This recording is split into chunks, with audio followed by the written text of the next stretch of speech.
ici Dorine, Et Cyril. des investisseurs sereins. Après plusieurs années de travail en tant qu'ingénieur, nous nous sommes lancés en investissement immobilier. Après 5 années d'acquisition, nous étions devenus libres financièrement. Dans ce podcast, nous vous partageons les stratégies et les bonnes pratiques pour développer votre intelligence financière.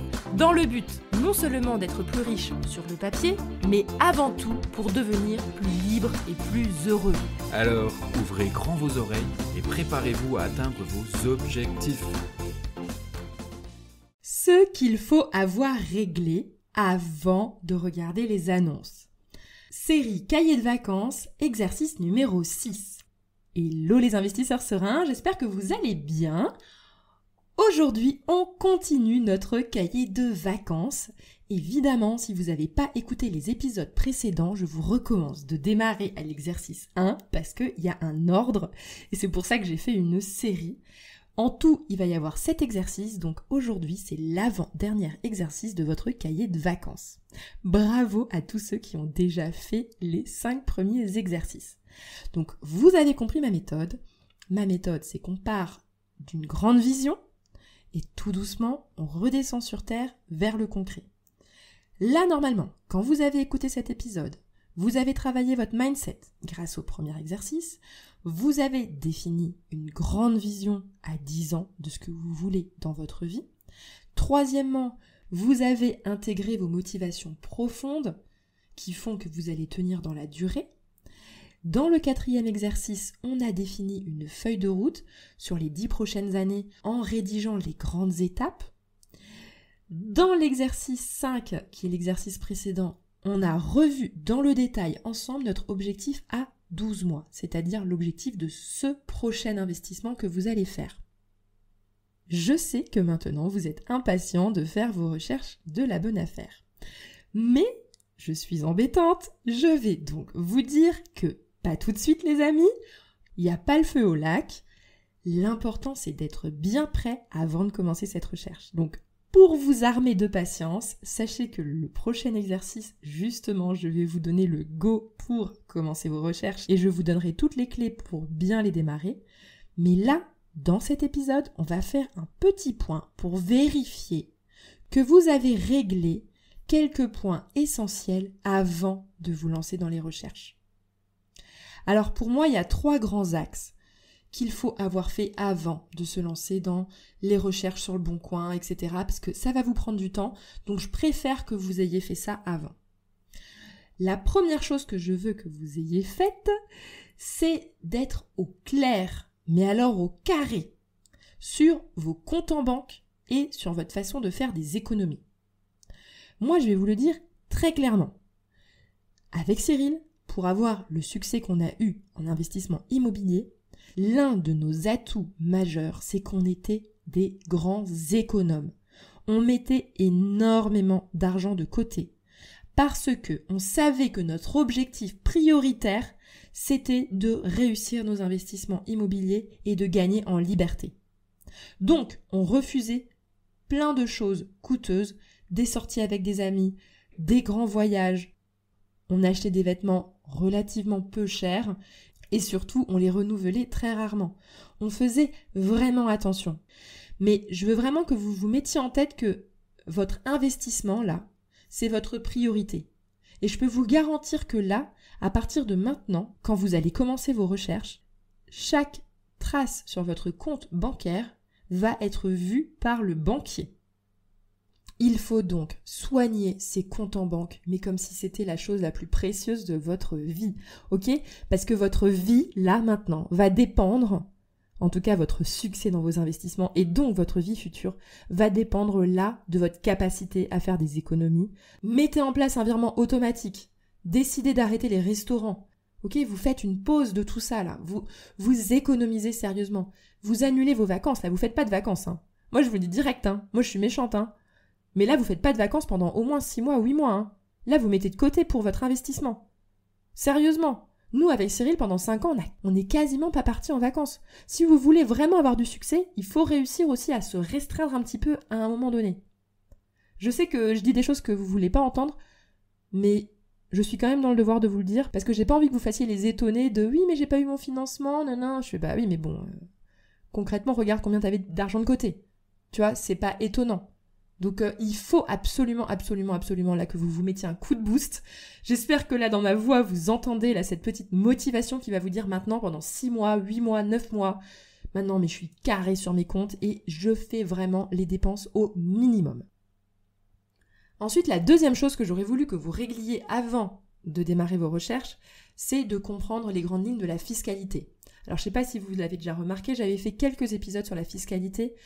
Je vous recommande d'aller les réécouter si jamais vous êtes un peu perdu, et d'avoir une bonne idée de qu'est-ce qu'il vous faut en termes de fiscalité. Pourquoi ? En fait, parce que moi je vois vraiment l'investissement immobilier comme quelque chose qu'il faut faire étape par étape. Et j'ai pas envie que vous mélangiez la fiscalité une fois que vous êtes en train de chercher votre bonne affaire. En fait, je préfère que vous soyez focus sur une mission à chaque fois. Et le fait de se débarrasser, entre guillemets, de la fiscalité en amont, je trouve que ça vous donne beaucoup plus de focus pour la suite. Donc, prenez le temps de vous plonger un peu dans la fiscalité. Il y a l'épisode 103 et l'épisode 64 où j'aborde la fiscalité. N'hésitez pas à aller les écouter. Creusez peut-être en faisant des recherches internet également.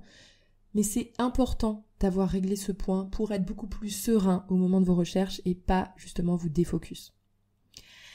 Et le troisième et dernier point que je veux que vous ayez réglé avant de vous lancer bille en tête dans les annonces, c'est de se poser la question: quelle est mon appétence travaux ? Est-ce que je cherche un bien totalement délabré ? Est-ce que je suis prêt à faire carrément une partie des travaux moi-même ? Comme d'ailleurs Pauline Gauthier que j'avais interviewée dans l'épisode 131.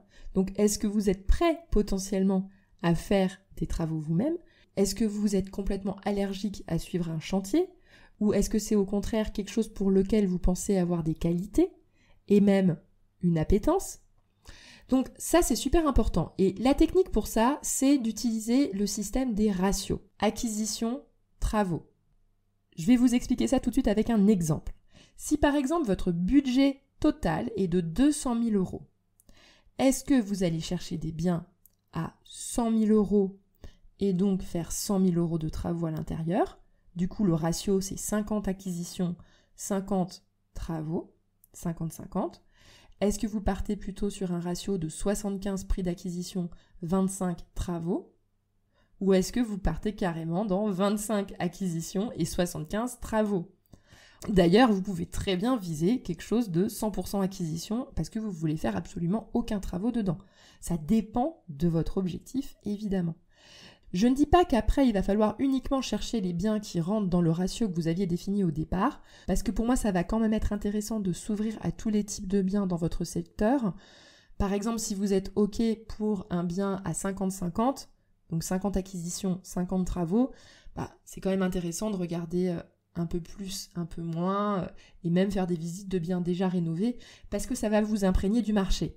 Mais le fait d'avoir cette limite en tête, c'est intéressant. Est-ce que je suis prêt à faire des travaux ou pas ? Et à quel point ?